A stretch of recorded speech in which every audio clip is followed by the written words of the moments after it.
No. It's not. I mean, like, it isn't no like JJK level or anything, or hell, even animes with animation way below that, like goddamn Kaiji no 8 or something. But yeah, it's really not that bad. But you know, looking from a Sakamoto Days fans like point of view, you feel me? I can truly understand where the frustration comes from. Like, you got a manga with arguably some of the best action sequences we've ever seen in anime, just for Netflix to come and give it slice of life level animation, bro. Are we serious? Matter of fact, it might be worse. Hold on. I'm trolling. But for real though, I don't think the adaptation is like complete garbage or anything. Like, it's just alright if I'm being honest with you. The art style is pretty good, and you know, I'd say it's kind of accurate to the manga. The music is pretty fire, and honestly, the action isn't really that bad. Like, honestly, I feel like my main problem, which is still a big problem, is how stiff the characters be moving at times, and like the amount of still frames, bro. Oh my god. Like, I get using them once in a while, but a still frame for every single hit is genuinely insane. It's out of control. But low-key, them sound effects and camera shake effects be complimenting them crazy though.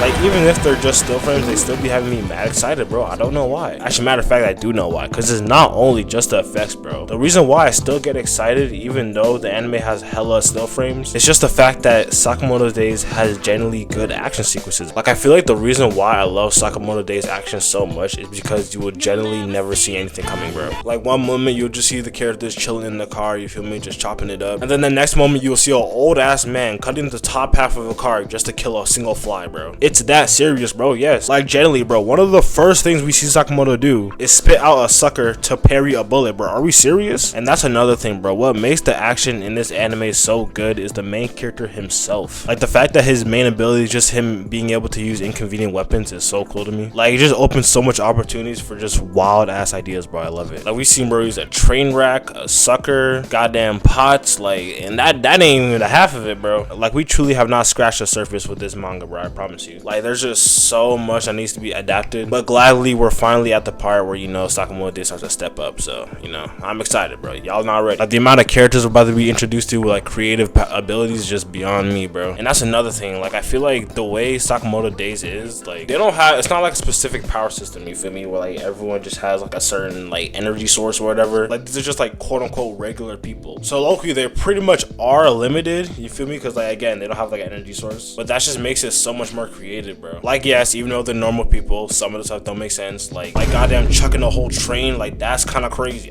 I'm not gonna lie to you. But, you know, like, that's the thing. You just, like, just sum it up into, like, you feel me? Oh, she just has magnetic gloves, so she can do that. Like, that's just the whole point of Sakamoto Days, bro. Just wild stuff with sorry explanations. Like, I really don't know how to explain Sakamoto Days, though. Because, like, some of the stuff is not supposed to make sense, but, like, it ain't no, like, goddamn JoJo Bizarre Adventure, you feel me? Like, it's not as crazy as that, you know? That's why I feel like it's kind of in the middle or leaning more towards JoJo's, I feel like. But yeah, I'll talk about it next time. I'll talk about it for like another video, maybe like by the end of Sakamoto Days. But let's get back on topic, because I ain't gonna lie, I've been yapping a lot. And mind you, I ain't got no script, so you feel me, I might just start rambling again, who knows. Look, don't get me wrong, right? The fights that have been animated like up till now are honestly like, they're decent, you feel me? Like, they're not bad, but they're not also like peak, you know? Like I said, they're just alright. In terms of animation, I feel like my favorite one gotta be the very first introduction fight, like when we see Sakamoto's first character introduction, or Sakamoto versus Kashima. This one might be my favorite fight overall though, because the amount of sauce this man was displaying is crazy. Like, how is bro dodging light beams, bro? Where's the ref at? But on a more serious note, like, this fight was animated pretty good. But again, you know, the fighting movement is still not as fluid as other anime, but it's still good. But it's still good, man. It's not unwatchable like goddamn Tokyo Revengers. But yeah, man, what's carrying the fights alive is the stunts they pull off, bro. Like, my man's literally surfing on a train track with a wooden plank, and then proceeds to cut wires with a goddamn sales paper. Mind you, not even like a card or anything, or even thick paper, just a thin receipt type paper, bro. Are you serious? Also, Nagamo's fight was pretty cool too. I wouldn't even call it a fight. Like, it was more so just him trolling him.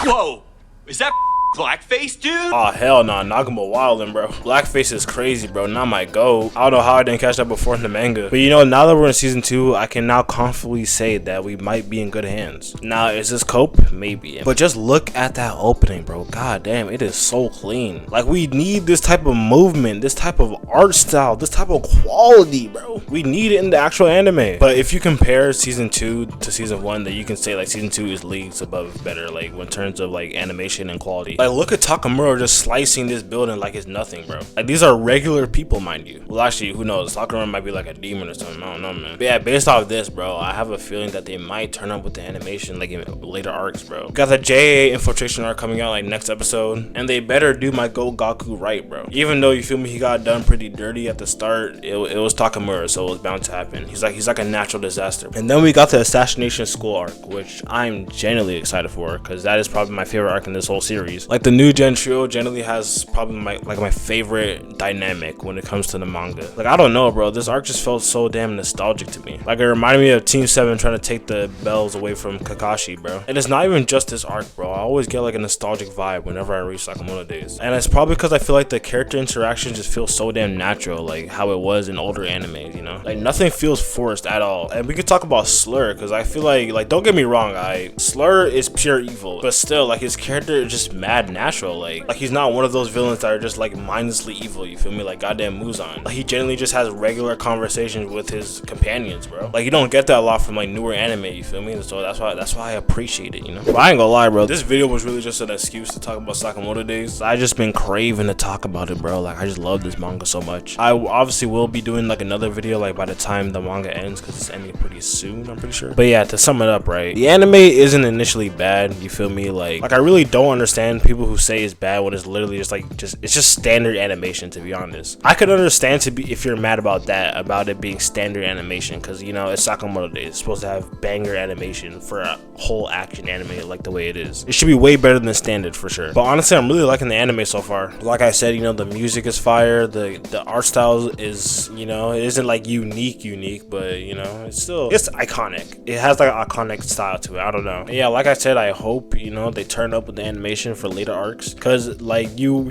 really gotta think about it. Like, this is like, I don't want to say it's filler. It's not filler, obviously, but like, you can't lie to me and say like the first part isn't slow as hell. Like, I don't blame people who say the first season was kind of boring, because like, I mean, it low-key was. But, you know, as soon as the serial killer arc came out, that's when it started to turn up. So, and we're at that right now, so they better lock in for this. Alright, I'm gonna need the animation to look like how it was in the opening, because if you look at the opening, that's just a whole different manga. Like, even the art style is changing everything, bro. But yeah, let me know how y'all feel about the anime adaptation. You think the animation is pretty mid? You think the animation is probably alright? Whatever it is, just let me know.